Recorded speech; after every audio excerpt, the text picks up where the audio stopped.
I would now like to hand over this session to our moderator by welcoming Dr. Benny Kuriakose to take this session forward. A few words about Dr. Benny Kuriakose. He's one of the pioneers in conservation, and he started his career the same year INTAC was formulated in 1984. And through his basic training in both engineering and architecture and working with Laurie Baker, he received the Charles Wallace, among the first people to receive the Charles Wallace India Trust Award to study conservation at University of York. And his significant works are known all over the world, and his focus has been mainly in Kerala, Dakshin Chitra in Chennai, the Mujris Heritage Project, and also his design for the post-tsunami affected village in Nagapattinam. He is a timber expert and has also authored several publications on this particular aspect on conservation of timber structures, including one for INTAC, and presently he is also the chairman of the Architectural Heritage Advisory Committee. So over to you, Dr. Benny Kuriakose. I'm very happy to be here and meet all of you who are members of the INTAC family. And I passed out in 1984, the year in which INTAC was born. And my association started with INTAC in 1984. And what I'm going to talk today is something which you know already, but I'm trying to put it in a slightly different perspective. That's what I'm just trying to do. One of the things is traditional building materials.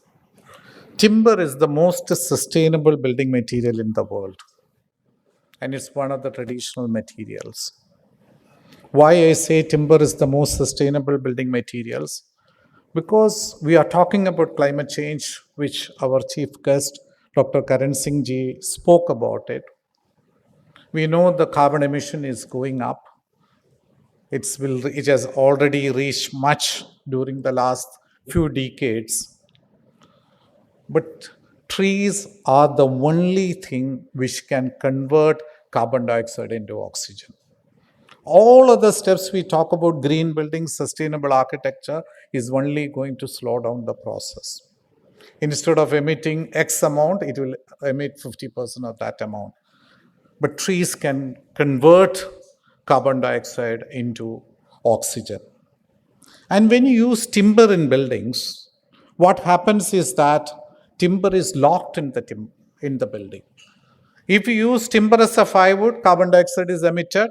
If you allow the timber to decay, again carbon dioxide is emitted, which is what we learn in school's carbon cycle. So the only way to reverse climate change or global warming is to use more and more timber in buildings. Because this will not allow the carbon dioxide to emit. Carbon gets locked in timber in the buildings, which is very, very important. Now, talking about lime as a traditional building material, it's very low energy intensive. It comes from limestone or lime shells, depending on the region you are doing work. Unfortunately, our engineering education, everything, we talk only about the disadvantages of lime. We never learn about the advantages of lime. The buildings built with the lime are much more durable, and it was one of the building materials used in our historic buildings. This is Athangudi tiles or Chettinad tiles. It's nothing, might not be original to India. If you just Google Victorian tiles, you will find the same tiles. It is there in various countries in Asia as well as in Europe and Africa. Not even a single unit of electricity is used in making these tiles. Originally, it would have used lime because these tiles have a much, much longer history. So all these traditional materials and techniques we have neglected. Our students, engineering students and architecture students, are taught only about cement and steel and concrete. We have forgot to teach them about earth or lime or timber or many of these traditional materials. Our engineering education or architectural education went parallel. We completely neglected the indigenous knowledge of the craftsman. And this is something which is happening in a very much. We know concrete. I mean, when I joined my engineering college, the professors used to say the concrete buildings will last for 750 years. Now I go to engineering colleges and architecture colleges, how much will concrete last? They say 50. If somebody says 75, it is a miracle. Why are we building in concrete and steel when we know that these buildings are not going to last for more than 50 years or 75 years? And you see the cracks being developed. And the study done in 1972, Architectural Review, which is one of the prime magazines of architecture, in the September issue, they carried an article and called Flat Roof Scandal. One third of the concrete buildings built in UK by the crown buildings is leaking. And we know the biggest problem that the building industry faces is waterproofing of the existing buildings, which is a very, very serious problem that we are facing. Bamboo is a building material. This is a building which is there in Tamil Nadu in one of the villages. The building is at least 100 years old, built with bamboo as a roofing material. Bamboo is used extensively in Assam and Nepal and many other countries. I'm just trying to talk about how we have neglected the traditional building materials. Our curriculum has completely neglected this. I'm not taking a romantic view that everything old or traditional is good. Laterite. I've done some buildings in laterite. Originally, my house, which my father built in the 1960s, is built with laterite. The laterite was dug from the land where we are there. I used to see a pit when I was young, and we used to dump all the waste, everything into that pit. Now, 50 years down the line, that pit is not there. But now what has come? This is a way. You cut the laterite by manually using an axe. But what has replaced is a quarry. Just like marble is cut, laterite has become a quarrying material. What happens? The degradation of land is happening. It is no longer a local material, which is happening. And also, everything vernacular need not be great. Stone is a building material.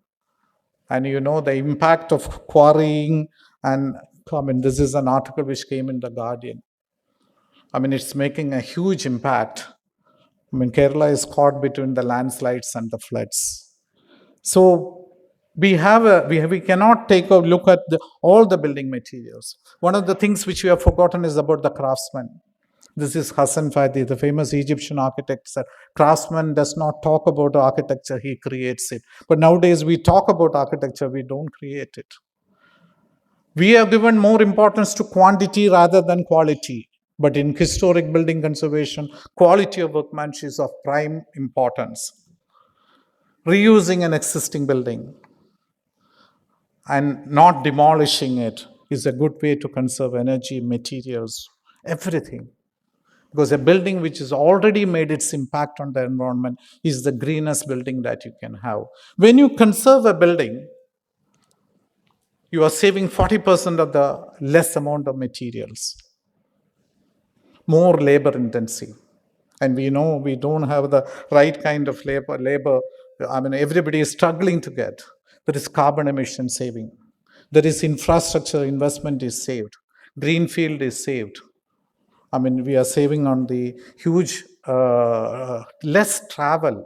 So all these things are very, very eco-friendly, green architecture, sustainable architecture that we are going to do. Studies done in US Energy Information Agency says that the buildings built before 1920 are much more energy efficient than the buildings built in the last century. You know that our buildings traditionally were cooler, thermally comfortable. We went after the status symbol by blindly following the Western model, by building concrete buildings all over India, which has fit into the landscape. What you see is one type of architecture in India is unfortunate situation. All these professionals in the name of architects and engineers which have created. Heritage is to be seen as an economic asset, not as a liability. Now, Divya has already, it should be capitalized as part of a development plan. It is a building which exists, a building which is conserved is 10 times eco-friendly or greener or sustainable than the platinum rated building, which is supposed to be the best in terms of a green architecture, because you make least impact on the environment. And this has become very, very critical than any of these things. The greenest building is one which is already existing and made its impact on this thing. Conserving our historic cities is smart growth, and we can have a smart city only then.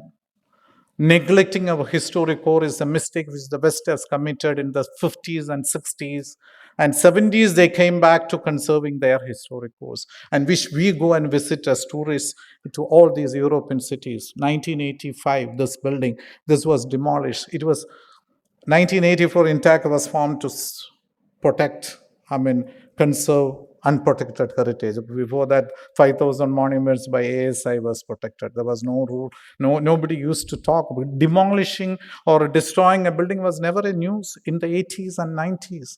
This is 1985, one news report which has come in 1985 in Indian Express that a building is being demolished. This was the slogan which has come. You have the right to know. 1984, all the newspaper carried this advertisement of INTAC. 1984, you have the right to say no. It gives the names of the governing body members, in which Dr. Karan Singh is also a governing body member. Chairman Juma Masjid, I was involved in, most of the pictures I'm showing is buildings which I have conserved in one way or the other. It's supposed to be the oldest mosque, and it's an older photograph of that. And this is another older photograph of it. But 1960s, this is a photograph I've taken in 1984. The masjids look like this. Islamization or domes and minarets had to be added to the mosque. How can a mosque look like this? But the awareness is there. And in 1990s, this was done. Steel truss and concrete additions. And what used to house 300 people is now housing 2,000 people. The mosque people approached me for looking at that. They wanted to restore the mosque to its old state. It's a long process. You have to understand conservation is a long process. What we are trying to do in India in 40 years, INTAC formed 38 years ago, is something which UK has taken more than 100 years.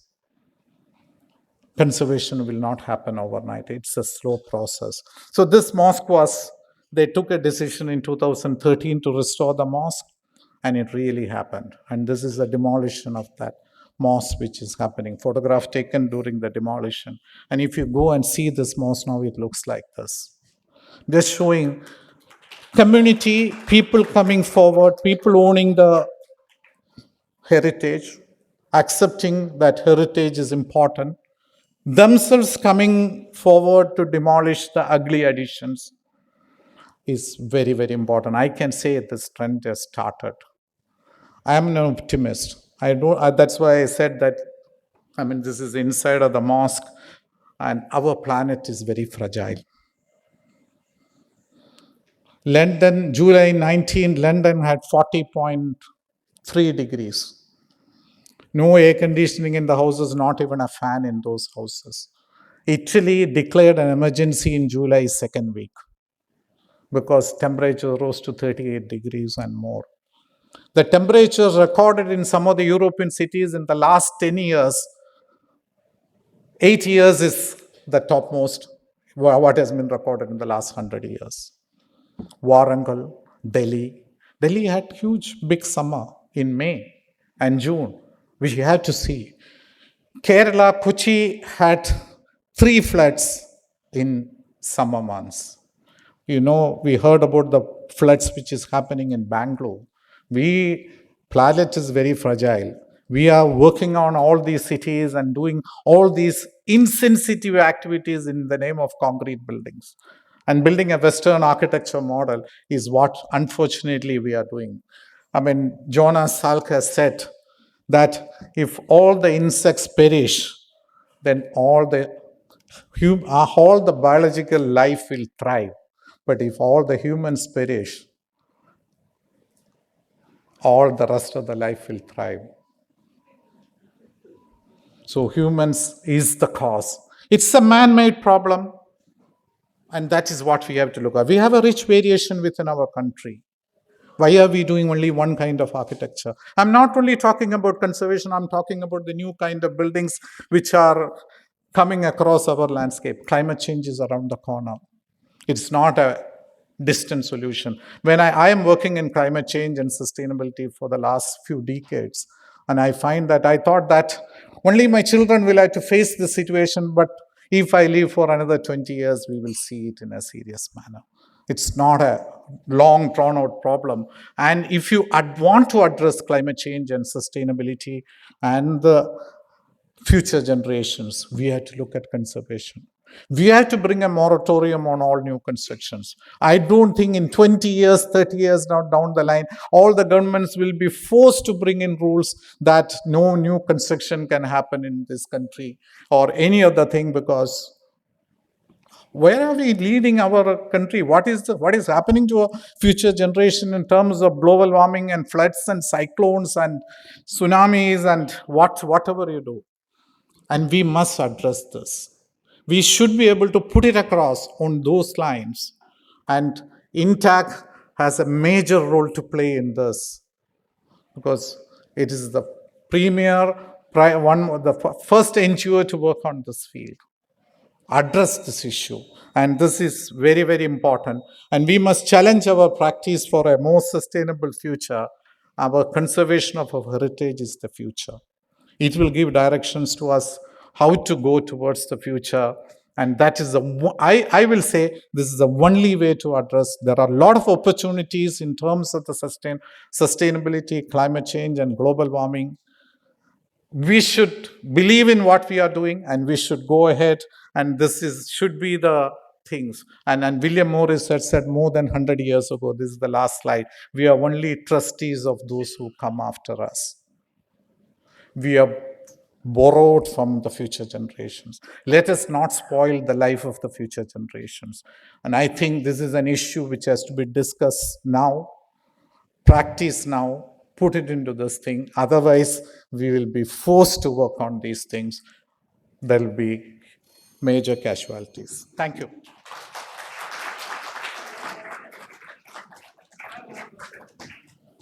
There is a question and answer session. Yeah. This is an excellent one, but thinking that we are asking some of the principal state people, earlier people, they say that what all you are talking is only about 1920. The population of India is only 20 crores. But today we have 114 crores. The area, wood, all these things are going to be a problem. Can you answer that? It's not a question. Now, there is a question and answer session at the end. I will start answering this question. No, there is a question and answer session. There is a separate session. Let all the speakers speak, and then we can just try to do. Well,